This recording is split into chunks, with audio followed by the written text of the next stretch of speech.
Patents, obviously a patent is a legal monopoly, but they are subject to expiration, challenge, and piracy.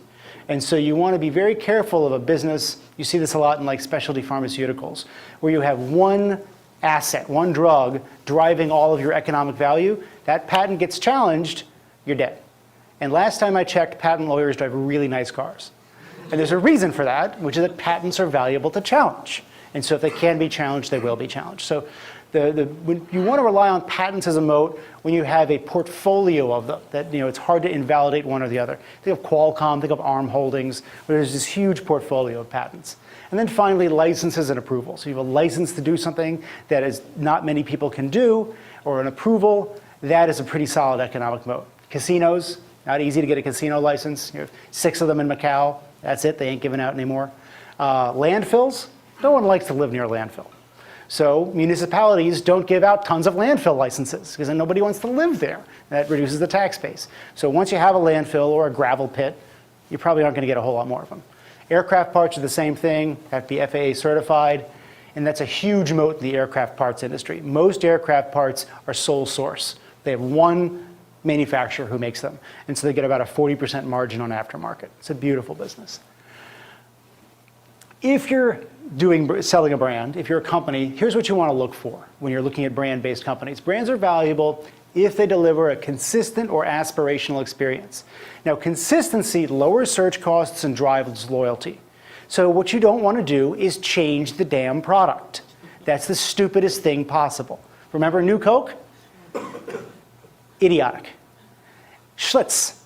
Schlitz used to be the second highest selling beer in the US, most volume in the US. Now, not so much, right? And the reason was they changed the way it was made. They changed the taste of Schlitz. Why would you do this? Recently I thought there was something like I think I was with the Heinz, or there was actually a ketchup that was going to lower the amount of sugar content. They were going to change the recipe. And you just go, stop. If people are buying this, why change it? Aspiration, by contrast, increases willingness to pay. So what you want to do is create scarcity and exclusivity. Very interesting example, Tiffany stores. Now, Tiffany is unique in that we think of it as a very expensive brand, but over 40% of their revenue comes from stuff that sells for under 200 bucks. Weird, right? You wouldn't think about that. And it's brilliant. I mean, they're one of the only companies that they can hit volume and hit high price. But here's how they do it. One of the ways they do it, by maintaining the brand. You would think that the stuff that drives 40% of your sales, that'd be at the front of the store, right? You want people to get easy access to that. No. Go into a Tiffany store. The cheap stuff is at the back.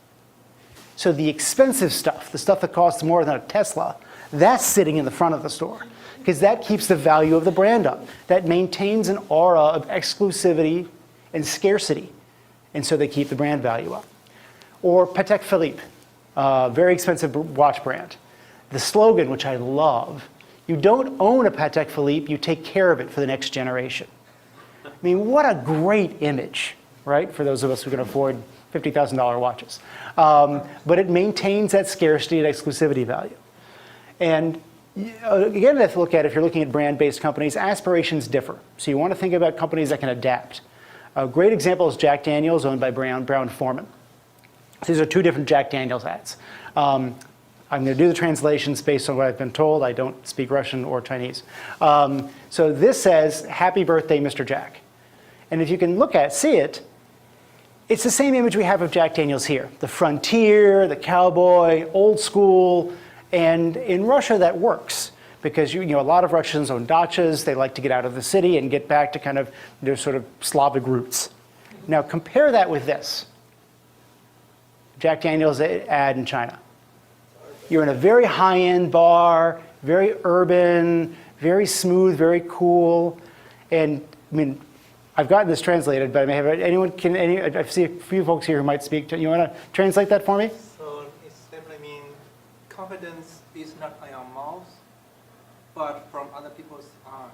Confidence is not out of your mouth, but comes from other people's eyes. In other words, confidence is how people see you. Right?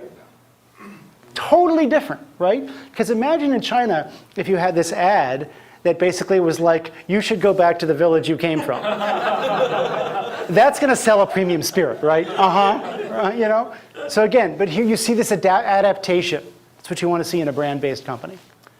Second kind of economic moat, switching costs. Very simple. Does the cost of switching to a competing product outweigh the benefits? What you want to do is look for companies that integrate with the customer's business. So the upfront costs of implementation get huge payback from renewals. Think about an Oracle database, for example. If you're P&G, if you're Citigroup and you're running on an Oracle database, ripping that out is virtually impossible. It's not impossible, but it's really, really, really, really hard. I mean, if you showed up today, I mean, if Google, for example, built an amazing database and showed up to P&G and said, we've got Google Base, and it's 15% faster and 20% cheaper than Oracle's best product. P&G would say, yes, and I will have to spend hundreds of millions of dollars and however many man-hours ripping out what I have now, and my business will probably blow up when I do that. So the switching costs are very high. And so Oracle can raise price 2 to 3% every year. See this a lot with enterprise software companies. You also see it with data processors, people that integrate tightly with the customer's business. You can also sell an ongoing service relationship. So think of elevators. Once you have an elevator in a building, it probably ain't coming out again. And so you get elevator companies like Otis, which is part of United Technologies, Kohn, which is a Finnish company, Schindler, which is German. And their goal is to have a high, what's called attach rate, to attach a service contract to the elevator. Because once that elevator's in there, it ain't coming out again. And so you get this long service relationship. Rolls-Royce. Rolls-Royce typically sells its jet engines on what's called power by the hour. They actually sell it, and then you pay for it based on how much you use it. You don't just pay for it up front and then someone else maintains it. So that's a way of increasing the switching cost. And then you can provide a product with a very high benefit to cost ratio. Favorite example here is a company called Fastenal here in the US. You know, if you have one bolt on your assembly line that goes down, and then you have a whole bunch of unionized guys standing around basically getting paid for not doing anything, you will pay a lot of money to get that bolt back on the line really quickly. And so that product doesn't have a very high economic cost in terms of how much you spend for the bolt, but has a huge benefit to your organization. Fuchs Petrolube, or Lubrizol, which Berkshire bought a while back, same thing, lubricants. If you have a lubricant that can increase the uptime of a giant mining machine down in a hole by 10%. So you don't have to take it down for maintenance as often, you don't have to take it apart and lube everything, and you get more productivity out of it, and that lubricant costs even 20% more than the competing lubricant, it's such a tiny cost of the overall part of the overall cost of running that machine, why not? So this high benefit cost ratio is really a cool thing to look for when you're looking for businesses with switching costs. You've got the network effect, which is simply providing a service that increases in value as the number of users expands. You can aggregate demand between fragmented parties. Think of distributors. Henry Schein is a dental distributor. So basically, most dentists are little owner-operators, 2, 3, 4, 5 dentists in a practice, and then they've got to buy stuff. They've got to buy those obnoxious cotton things that stick in your mouth and suck up the saliva and give you cotton mouth, literally.